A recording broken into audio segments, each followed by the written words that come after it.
Good day, Miss Dulay. We're going to report about international air transportation regulations. First is the Marshall Convention. The goal of the Marshall Convention is to define the legal responsibilities of a carrier to its passenger.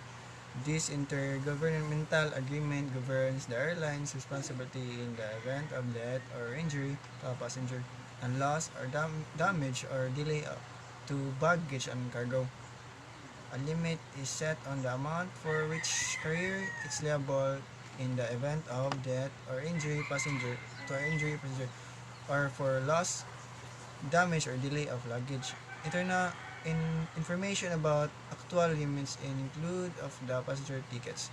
Nevertheless, Marshall Convention does not deal with all aspects of the legal relationship between airlines and their passengers. And next is the Montreal Convention. The Montreal Convention is an international agreement that establishes liability for international transportation. The Montreal Convention updates and modernizes the rules governing airline liability in the events of death or injury of air transport.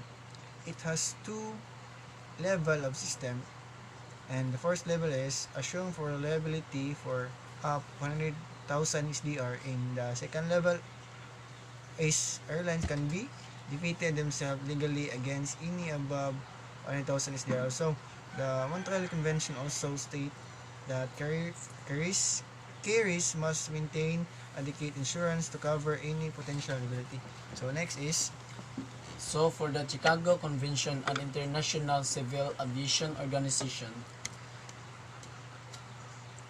the Chicago Convention on International Civil Aviation was concluded at a meeting between government in 1944.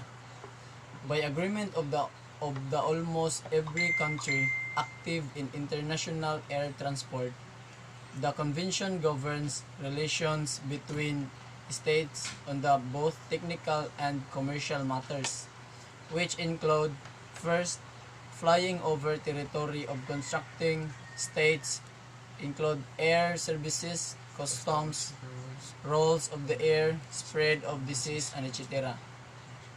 National of aircraft facilitation, customs, accidents, investigation, and etc. Documents, recognition of certificates and licenses, and etc. International standard and practices, including those for carriage of dangerous goods, financial and technical assistance, and etc. In 1947, the convention created a permanent international authority, the International Civil Aviation Organization. ICAO has its headquarters in Montreal. Canada is part of the United Nations organizations.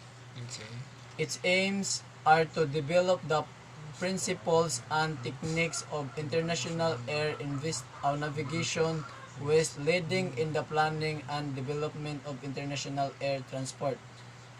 ICAO main objectives are to ensure safe and orderly growth of international civil aviation worldwide, encourage the art of aircraft designs and operation for peaceful purposes, encourage development of airways, airports, and air navigation facilities, meet the needs of people for safe, regular, efficient, and economical air transports, prevent economic waste caused by unreasonable competition, ensure the rights of constructing states, and ensure that every constructing state has a fair opportunity to operate international airlines. Lastly, promotes safety of flights and the development of all aspect international civil aeronautics. So, bilateral agreements. Under these agreements, each state designates its scheduled air carrier. Sometimes, designations of more than one carrier are permitted. The agreements specify the rights that a designated carrier may enjoy in the other country. For example, a foreign carrier may be permitted to import spare parts and supplies free of duty, but under customs ban for use in maintaining and supplying their aircraft. The mostly important of the bilateral agreements specific the cities that may be served by designated airlines. These agreements go even further by often stipulating in which 2 points, whether intermediate or beyond the other country, the designated carrier may exercise its traffic rights. Such rights, including the right to fly over another country or to make technical stops, are known as the freedoms of the air. So identify different local currencies and country codes. The country code is derived by adding GB plus P equals GBP. The GB is the country code and P represents pound sterling. It is important to note that all countries have a different forms of coins and notes for their currency. For example is France. The country code of France is FR, and the currency is a euro, and currency code is EUR. And United States. Country code of United States is US, and the currency is the US dollar.